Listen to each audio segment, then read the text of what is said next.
Iyon, welcome back sa ating YouTube channel, Rondy TV mo. Yun ang pag-usapan muna natin ulit itong si Mayor Alice Goo na napaka-controversial ngayon, At viral ito sa mundo ng social media. Ayun kay Senador Win Gatchalian, nakakilabot itong si Mayor Alice Goo, dahil konektado ito sa mga criminal syndicate. Yung mga pumapasok na illegal na pugo dito sa ating bansa ay maaring konektado daw itong si Mayor Alice Goo. Matindi ito dahil yung mga galamay ng sindikato ng Pugo ay nakikipag-sanib-pwersa na sa ating mga lokal na mga kriminal dito sa ating bansa. Alam naman natin na napakadami ding mga siraulo dito sa ating bansa, mga drug syndicate.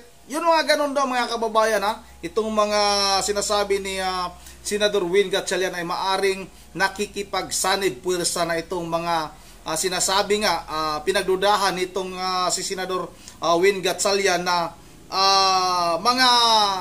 mga tauhan o mga kilala nitong si Mayor Alice Goo, mga kababayan. Pero kayo na lang yung bahalang humusga, pero hindi nalalayo, mga kababayan, dahil biglang yaman kasi itong si Mayor Alice Goo, yung kwento niya ay napakarami pang hindi ka panipaniwala. Yung abogado pa nitong si Mayor Alice Goo ay talagang halatang halata din na nagsisinungaling, hindi nagsasabi ng katotohanan. Kaya yung ating mga kababayan, tayo ay nagdududa na itong si Mayor Alice Goo ay talagang mayroong mga tinatago na hindi kaaya-aya, mga kababayan. Yun ang wag na natin itong patagalin at kayo na lang din yung bahalang humusga. Sabay-sabay na natin itong panoorin nila. Hindi ko ibibigay in detalye dahil nga executive session, but in a nutshell, in broad strokes, yung kanilang galamay umaabot na ngayon kasama na yung mga lokal na criminal syndicates natin. At hindi malayo yun dahil hindi naman natin pwedeng alisin na mayroon din tayong mga local organized crime dito. Yung mga nagbebenta ng drugs, yung mga KFR, kidnap for ransom, at base sa kanila, nagkakaroon na ngayon ng interaction itong dalawa. Nakakatakot to dahil pera ng mga foreign criminal syndicates pumupunta na dito, pinupondohan nila yung local criminal syndicates. Kaya nagsasanib puwersa na itong mga masasamang elemento. So sir, sinabi nyo nakakakilabot, lumalalim na yung inaabot nga nitong sa Pogo. So conforme ka po ba doon sa suggestion na ideklara na national security threat itong Pogo? Actually, yun rin yung aking suggestion sa NSC, sa National Security Council, na iakyat na ito sa presidente, sa ating Pangulo, dahil ang chairman ng National Security Council ay ang ating Pangulo. At i-elevate na ito into a national security threat dahil nga lumalawak yung kanilang galamay at magkaroon na ng resolution ang National Security Council na i-ban na itong Pogo na ito because of national security issues. Hindi na siya ordinaryong kriminal na pumasok lang dito at mahuhuli natin, lumalawak na yung kanyang galamay. At ang kinakatakutan ko, baka umabot sa punto na hindi na natin makokontrol itong mga ito, sila na ang kokontrol sa gobyerno natin. Kasi may mga tao na silang binabayaran. Any commitment from the NSC na gagawan sila ng resolution, sir? Nag-commit yung representative kahapon na ilalahad nito o i-bring up nito sa national security meeting nila dahil siya rin mismo conforme siya na ito ay isang national security threat. Kaya actually lahat kahapon, ang maganda kasi si Senator Risa, tinanong niya isa-isa at lahat, of course puwera PAGCOR, pero lahat conforme na ito ay national security threat at walang mabuting idinudulot para sa ating bayan. Pagdating naman po dun kay suspended Mayor Alice Goo, dun po ba sa mga information na nag-gather nyo yesterday, na-establish po ba yung kanyang connection dun sa ni-raid na Pogo Hub sa Banbantarlac? Again, without going into the details, pero lumalabas na mayroong konkretong ebidensya na may link siya sa mga criminal syndicates na nag-organize nitong Pogo sa Bamban.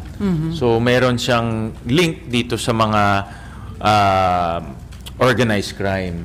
At in fact, mayroon ding mga information na siya mismo gumagalaw para magkaroon ng connection sa iba't ibang mga ahensya. No? Again, hindi ko na madidetalye, pero base sa briefing namin kahapon sa executive session, siya mismo may active participation na mabuo yung kanyang connection sa iba't ibang ahensya.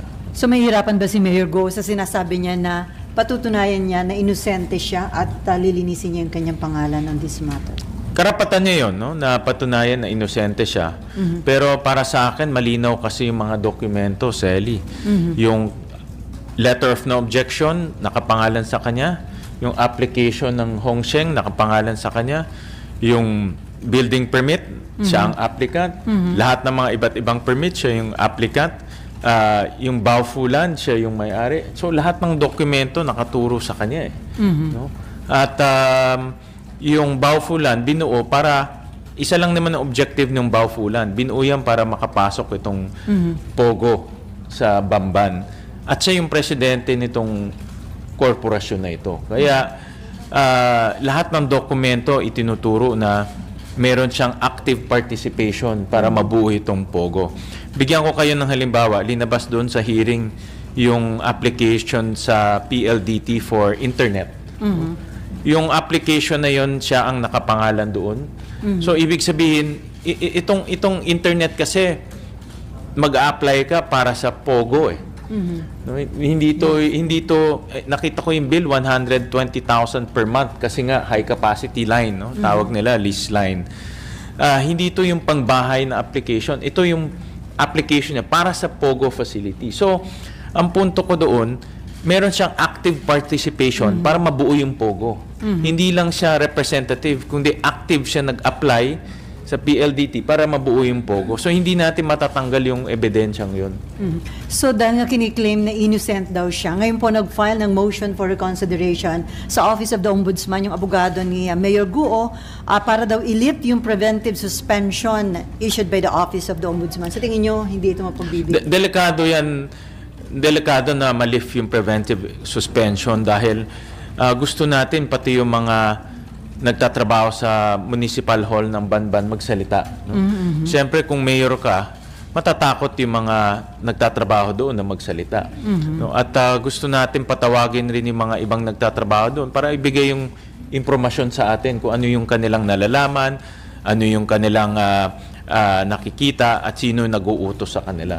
Pag nandyan siya, obviously, pwede niyang impluensyahan niya. Kaya, importante na patuloy yung kanyang preventive suspension habang nag-iimbestiga yung mga enforcement agencies. Senate, kasama na doon ng Senado, kasama na ibang mga ahensya. So, you're hoping na hindi... I'm hoping. Ako, I'm very confident na hindi mag-grant yan.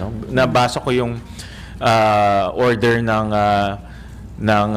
Ombudsman at yung petition ng DILG at matibay yung petition ng DILG. So I'm very confident hindi mag-grant. Pero having said that, gusto ko lang ipaliwanag na pag ma-lift yung suspension na yan, may impluwensyahan niyo yung mga taong nagtatrabaho doon. So importante yung mga nagtatrabaho doon ay makapagsalita sila ng malaya. Ngayon po ba, sir, may po kayo na takot magsalita? Yung mga... natural tendency yan ng mga employees sa City Hall or sa Municipal Hall. Kung andyan si Mayor, talagang mag-iingat sila magsalita. Sir, sinabi ni Mayor Guo na handa siya magpa-DNA test only if her recognized birth mother, yung kanilang family na former helper ang magsisurface. Handa daw siya na magpa-DNA test. Okay rin yun.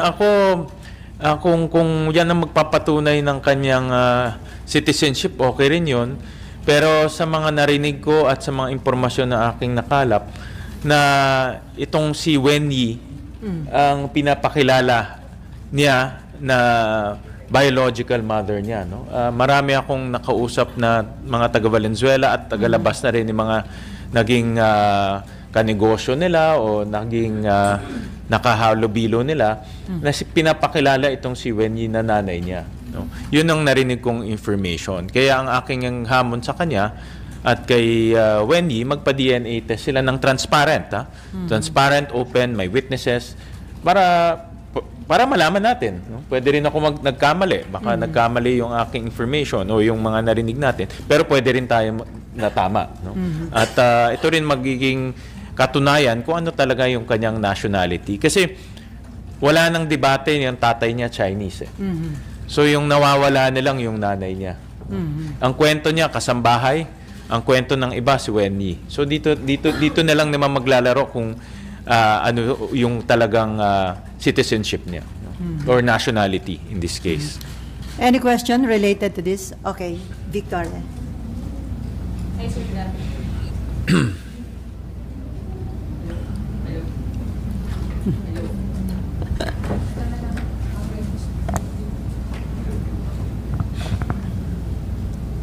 Hi, Sir, good afternoon. Sir, sabi po ng abogado ni Mayor mo, si Atty. Stephen David, dapat passport ang sinisingil, hindi si Mayor. Kasi may tao sila yung passport doon sa 24/7. sila yung regulator, and they maintain na kumpleto at legal yung documents ng Hong Sheng at ng Zoo. Dalawa sila merong accountability. Dalawa dapat sisihin. Hindi rin pwede sabihin ng PAGCOR na wala silang kasalanan. Meron din silang accountability. May pananagutan sila dito sa isyung ito. Tama, meron sila, inamin naman nila, meron silang 24/7 na mga tao doon. Pero sila mismo, nung first hearing, nakita namin, sila mismo nag-violate ng kanilang mga guidelines. At ipapakita namin yan sa susunod na hearing na maraming guidelines na sila mismo naglabas na violate nila, kaya tayo umabot sa ganitong punto. Pero sa kabilang banda, hindi rin natin pwedeng ialis na nasabi ko nga, si Mayor Go ay nasa gitna itong Pogo company na nag-apply sa Bamban, itong Hong Sheng. Yung pangalan niya, andun lahat sa mga dokumento. So, hindi natin pwedeng maialis yan. Of course, sasabihin niya na wala siyang connection, pero based on the kwento niya yan But based on the documents, andun yung pangalan niya. Active Hindi lang yung one time, but in multiple documents. Pati electric co-op, diba? Na nakita niyo naman, pati yung application sa kuryente, sa kanya nakapangalan rin. So, may active participation para mabuo itong Pogo.